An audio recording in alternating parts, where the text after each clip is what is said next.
ಈಗಿನ ಕಾಲದ ಮಕ್ಕಳು ಇದ್ರ ವ್ಯಾಲ್ಯೂ ಏನು ಅಂತ ಗೊತ್ತಿಲ್ಲ, ಎಲ್ಲ ಮರ್ತೋಗ್ಬಿಟ್ಟಿದ್ದಾರೆ. ಎಲ್ಲ ಮೊಬೈಲ್ ಮೊಬೈಲ್ ಮೊಬೈಲ್ ಅಂತ ಹಿಡ್ಕೊಂಡ್ಬಿಟ್ಟು ಬುಗುರಿ ಆಡೋದು ಬಿಟ್ಟಿದ್ದಾರೆ.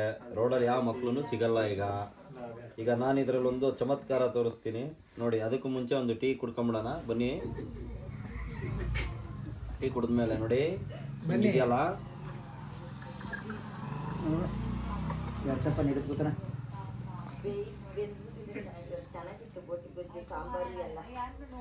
ಬೋಟಿ ಗೊಜ್ಜು ಸಾಂಬಾರು ಅಂತ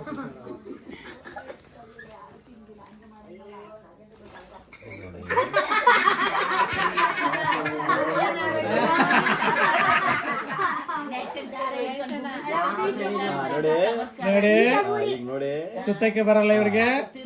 ಈಗ ನೋಡಿ ನೋಡಿ ಫ್ರೆಂಡ್ಸ್ ಹೆಂಗಿದೆ ಇದ್ರಲ್ಲಿ ಹಿಂಗೆ ಎತ್ಕೋಬೇಕು ನೋಡಿ. ಹಿಂಗೆ ಎತ್ಕೊಂಡು ಹಿಂಗೆ ಇಟ್ಕೋಬೇಕು. ಇಷ್ಟೇ ಚಮತ್ಕಾರ. ತಗೊಳ್ಳೋ ಬರೋ ಇಲ್ಲಿ. ಇವನೇ ನಮ್ಮ ತಮ್ಮ ನೋಡ್ಕೊಳ್ಳಿ. ಇವಂದೇ ಇದು ಬುಗ್ರಿ ಪ್ರಾಪರ್ಟಿ. ಇಟ್ಕೊಳ್ಳೋ.